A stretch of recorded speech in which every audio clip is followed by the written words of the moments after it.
ଏହି ଭିଡିଓ କେବଳ ମନୋରଞ୍ଜନ ପାଇଁ କାହା ଭାବନାକୁ କଷ୍ଟ ଦେବା ଆମର ଉଦ୍ଦେଶ୍ୟ ନୁହେଁ। ତେଣୁ କେବଳ ମନୋରଞ୍ଜନ ପାଇଁ ଭିଡିଓ ଦେଖନ୍ତୁ। ଧନ୍ୟବାଦ। ଭାଇ ମୋ ମୋବାଇଲ ରେ ଟିକେ MP3 ଗୀତ ପୁରେଇ ଦିଅ। ଆଚ୍ଛା ତମ ପାଖରେ মেমোরি কার্ড ଅଛି ଦିଅ। ଭାଇ মেমোরি কার্ড ତ ନାହିଁ, ଆଧାର କାର୍ଡ ଅଛି ଆଉ ଭୋଟର କାର୍ଡ ଅଛି, ଟିକେ ଜଲ୍ଦି ପୁରେଇ ଦିଅ। ହ୍ୟାଲୋ ହ୍ୟାଲୋ, ତମେ WhatsApp ରେ ଅଛ? ନାଇଁ ମୁଁ ଘରେ ଅଛି। ନାଇଁ ମୁଁ କହିବାର କଥା, ତମେ WhatsApp ବ୍ୟବହାର କରୁଛ କି? ନାଇଁ ମୁଁ ଫେୟାର ଲଭଲି ବ୍ୟବହାର କରେ। ଆରେ ମୋ ମା ତମକୁ WhatsApp ଚଲେଇବା ଆସୁଛି କି ନାହିଁ ମୁଁ ସେଇଟା ପଚାରୁଛି। ନାଇଁ ମତେ ଚଲେଇ ଆସେ ନାହିଁ, ତମେ ଚଲେଇବ ମୁଁ ତମ ପଛରେ ବସିବି। ହଇରେ ଛୋଡ଼ି ପୁଅ, ତୋ ଭଳିଆ ଗାଣ୍ଡି ମରା ସାଙ୍ଗ ମୁଁ ମୋ ଜୀବନରେ କେବେ ଦେଖିନି। ଏ ସାଙ୍ଗ ମୁଁ ଏମିତି କଣ କହୁଛୁ? ମୁଁ ତୋର କଣ କଲି? କଣ କଲୁ? ନାଇଁ ତୁ କଣ କହୁଥିଲୁ ମତେ ଛୋଡ଼ି ପୁଅ? ତୁ ସାଙ୍ଗ ଭଲ ବହି ପଢ, ଗୀତା ଭାଗବତ ପୁରାଣ, ସେ ବହି ପଢିଲେ ତତେ ପ୍ରେରଣା ଦେବ। ତାମାନେ ତୁ କଣ କହୁଛୁ? ନାଇଁ ତୁ ତାମାନେ କଣ କହୁଛୁ? ଏଇ କଥା ମୁଁ ତତେ କହିଦେଲି ବୋଲି ଗାଣ୍ଡି ମରା ହେଇଗଲି। ଆଉ ନୁହେଁ ତ କଣ? ତୋ କଥା ଶୁଣି ମୁଁ ଗୀତା ଭାଗବତ ପୁରାଣ ଲକ୍ଷ୍ମୀ ପୁରାଣ ସବୁ ପଢି ପକେଇଲି। ସବୁ ପଢି ସାରିଲା ପରେ ସେଇ ଯାଇକି ଆମର ସେଇ ସ୍କୁଲ ରେ ପ୍ରେରଣା ଅଛି, ମୁଁ ଯେତେବେଳେ ଯାଇକି ତାକୁ ପଚାରିଲି ଆଚ୍ଛା ପ୍ରେରଣା ତୁ ମତେ ଦେବୁ, ସେ ଶଳା ମତେ ଦୁନିଆ କଥା କହିଲା, ବାଡ଼ିଖିଆ ଛତରଖିଆ କହିକି ମତେ ଗାଳି ଦେଲା। ନାଇଁ ତୁ ଏଇ କଥାଟା ନେଇକି ତୁ ମତେ ଏଇ କଥାଟା ଠିକ କଲୁ। ହଇରେ ଛତରଖିଆ ଢେମଣାଖିଆ, ମୁଁ ତତେ କଣ ଏଇ କଥା କହିଥିଲି? ନାଇଁ ମୁଁ ତତେ କଣ ଏଇ କଥା କହିଥିଲି?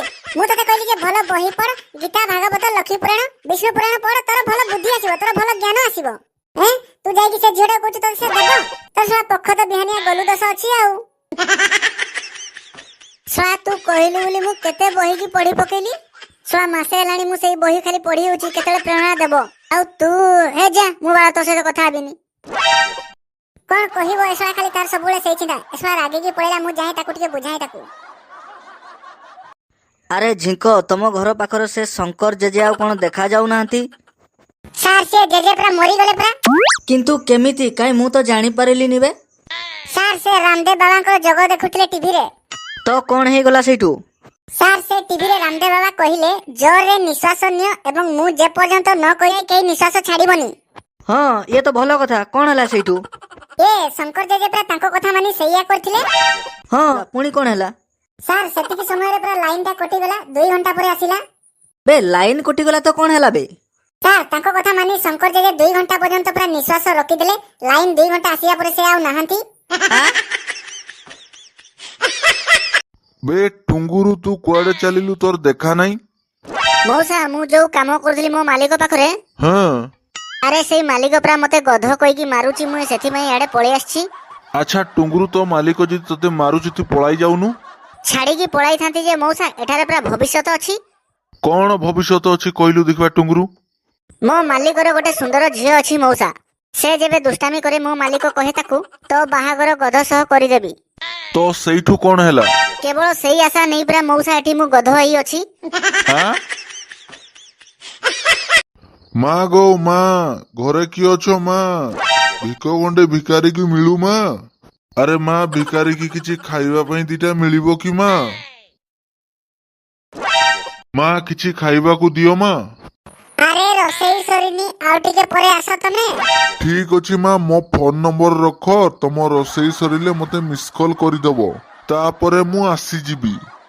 ଆରେ ଭିକାରୀ ବାବୁ, ଫୋନ ନମ୍ବର କଣ ଦରକାର? ରୋଷେଇ ସରିଲେ ମୁଁ ଫେସବୁକ ରେ ଅପଲୋଡ କରିଦେବି, ସେଥିରୁ ଖାଇବା ଏଞ୍ଜୟ କରିଦବୁ। ପିଲାମାନେ, ମୁଁ ତମକୁ ଗୋଟେ କଥା କହିବି, ସମସ୍ତେ ମନେ ରଖିବ। ମୋର ସେ କଥାଟି ହେଲା, ତମେ ମାନେ ସମସ୍ତେ ସବୁଦିନ ମିଳିମିଶି ରହିବ, ମିଳିମିଶି ହେଇ ଏକାଠି ରହିବ, ବୁଝିଲ? ଆଉ ତମେ ମାନେ ସମସ୍ତେ ମିଳିମିଶି ଭଲ ପାଠ ପଢିବ, ହେଲା? ହେଲେ ସାର୍ ଆପଣଙ୍କ କଥାବାର୍ତ୍ତା ଠିକ ନାହିଁ ଆଉ। କଣ କହିଲୁ ତୁ? ମାନେ ମୁଁ କଣଟା ଖରାପ କହିଲି? ଆଉ ନୁହେଁ ତ କଣ, ଯେତେବେଳେ ଆମ ସ୍କୁଲରେ ପରୀକ୍ଷା ହୁଏ ସେତେବେଳେ ଆମ ନିଜ ଭିତରେ ଖାତା ଦେଖା ଦେଖି ଲେଖୁ, ଆପଣ କାହିଁକି ମନା କରନ୍ତି?